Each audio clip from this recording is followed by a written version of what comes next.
Detox நேயர்களுக்கு வணக்கம். வீத லீடர் அமைப்பு அண்ணாமலை உருவாக்கிய இந்த அமைப்பு பொள்ளாச்சியில் முதல் முறையாக ஒரு மாநாடு நடத்தி ஒரு பரபரப்பை கிளப்பியிருக்கிறாங்க. போதைப் பொருளுக்கு எதிரான முழக்கங்களை எழுப்பி அதற்கு ஒரு முன்னுரிமையாக இந்த மாநாடு நடத்தி வெற்றி கண்டிருக்கிறார் அண்ணாமலை அவர்கள்.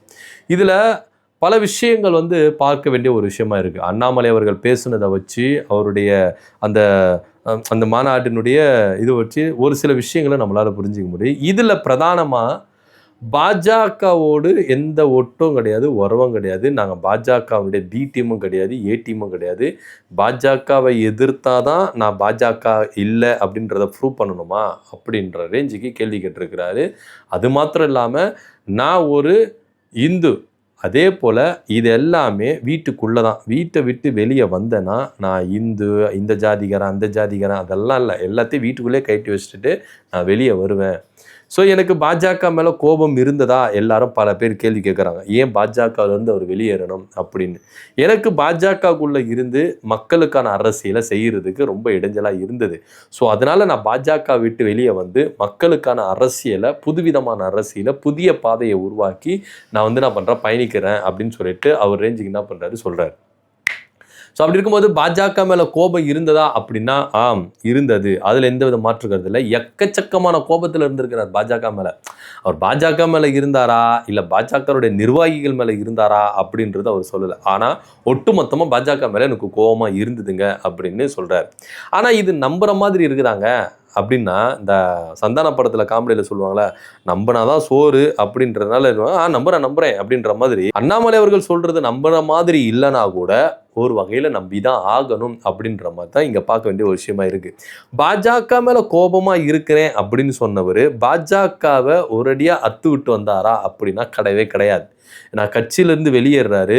வெளியேறும் போது அண்ணாமலை அவர்கள் அமித்ஷா கிட்ட என்ன பண்ணுறாரு, பர்மிஷன் கேட்டு தான் வெளியே வர்றாரு. ஸோ ஏன் அமித்ஷா கிட்ட பர்மிஷன் கேட்டு ஒரு வெளியேறி கட்சி ஆரம்பிக்கணும் அப்படின்ட்டு கேள்வி இருக்குல்ல. இங்கே பல கட்சி தலைவர்கள் ஒரு கூற்று வைக்கிறாங்க. என்ன அப்படின்னா, பாஜக தமிழ்நாட்டில் செயல்பட முடியலங்க, டைரெக்டாக என்ன பண்ண முடியல, பாஜகவால் இங்கே ஆட்சி பிடிக்க முடியல.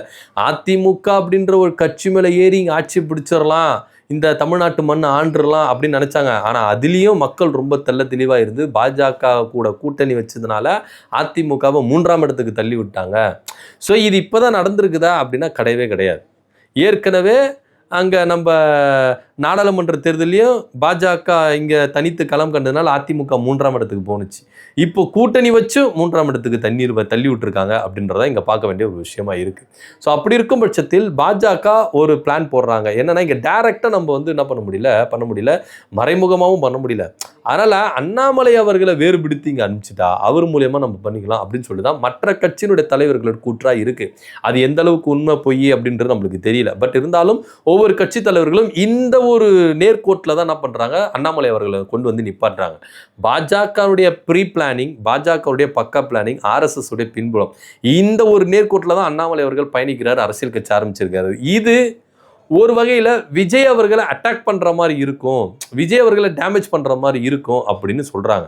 அது எப்படி சார், ரெண்டுமே புலிக்கு பிறந்தது எப்படி சார் பூனை ஆகும்? 2 பேரும் பாஜகவுடைய கைப்பாவைகள் தான். இவங்க 2 பேரையும் மோதிக்க விட்டு பாஜக சதருமா? அப்படிலாம் கிடையாது அப்படின்னு ஒரு சிலரை கருத்து தெரிவிச்சுட்டு இருக்காங்க. இதில் அண்ணாமலை அவர்கள் எடுக்கிற அரசியல் தான் ரொம்பவே ஆச்சரியமாக இருக்குது. புதுசாக இருக்கனே, இது ரொம்ப புதுசாக இருக்குது அப்படின்ற மாதிரி நம்மளை ஆச்சரியப்பட வைக்குது. ஏன்னா யாரையுமே பகைச்சிக்கல. இப்போ ஒரு கட்சி ஆரம்பிக்கிறாங்கன்னா ஒருத்தரை என்ன பண்ணுவாங்க, எதிர்ப்பு நிலைமையில வச்சு தான் என்ன பண்ணுவாங்க, கட்சி ஆரம்பிப்பாங்க. இப்போ எம்ஜிஆர் அவர்கள் கட்சி ஆரம்பித்தார். ஏன் ஆரம்பித்தார்? திமுகவை எதிர்த்து அவர் கட்சி ஆரம்பித்தார். இப்போ அதே பாணியில் தான் தமிழக வெற்றி கழகம் கட்சி ஆரம்பித்தது.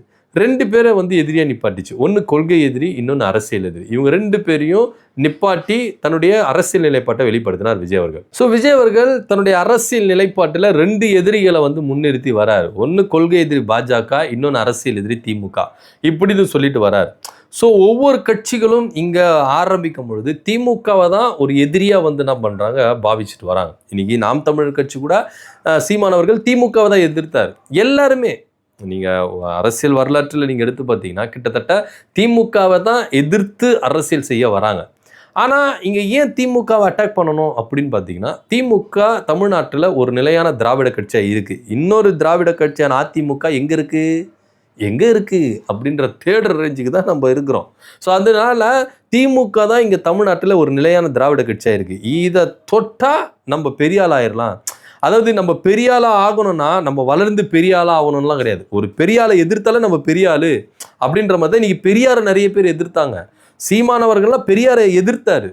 ஸோ அதனால் பெரியாரை எதிர்த்தா நம்ம பெரிய ஆள் அப்படின்னு ஒரு சில செட்டப் தலைவர்கள் இருக்கிறாங்க. இன்னொன்று, திமுக ஒரு பெரிய கட்சி. அந்த கட்சியை எதிர்க்கிறாங்கன்னா இவங்க எவ்வளோ பெரிய ஆளாக இருப்பாங்களா? அதாவது வடிவேல் படத்தில் இருக்குங்களா, அடி வாங்கின கைப்புள்ளைக்கே இவ்வளோ காயனா அடி வாங்கினோடைய நிலைமை யோசித்து பாருங்கய்யா அப்படின்ற ரேஞ்சுக்கு தான் திமுகவையே எதிர்க்கிறாங்கன்னா எவ்வளோ பெரிய கட்சி அப்படின்னு எல்லாரும் வந்து என்ன பண்ணுவாங்க, அட்டென்ஷன் ஆவாங்க. ஸோ அந்த ரேஞ்சில் தான் விஜய் அவர்கள் என்ன பண்ணார், இந்த பக்கம் டைவெர்ட் ஆனார். திமுக கொள்கை எதிரி பாஜகன்னு சொன்னாலும் பாஜக அவர் எதிர்க்கவே இல்லை. திமுக திமுக திமுக திமுக இதே தான் எதிர்த்துட்டு வந்தார். இன்னைக்கு கூட விஜய் அவர்களை ஒரு மேடை மேலே ஏறி நிப்பாட்டினீங்கன்னா திமுக ஸ்டாலின் குறைஞ்சபட்சம் 20-30 வாட்டி சொல்லாமல் இருக்க மாட்டார். நீங்கள் அவருடைய வீடியோலாம் எடுத்து பாருங்கள். ஸ்டாலின் திமுக இதை மட்டும் எத்தனை வாட்டி சொல்கிறான்னு பாருங்கள். குறைஞ்சது ஒரு 10-20 வாட்டி திமுக ஸ்டாலின் அவர் வாயால் வராமல் வரவே வராது. ஏன்னா அவரை பொறுத்த வரைக்கும் திமுக ஸ்டாலின் எதிர்ப்பு அவ்வளோதான். ஸோ இப்படி அவர் எதிர்ப்பு நிலை வந்து நீங்கள் ஆட்சி கட்டில் உட்காந்துருக்காரு. ஆனால் அண்ணாமலை அவர்கள் இதை வந்து கடைபிடிச்சாரா?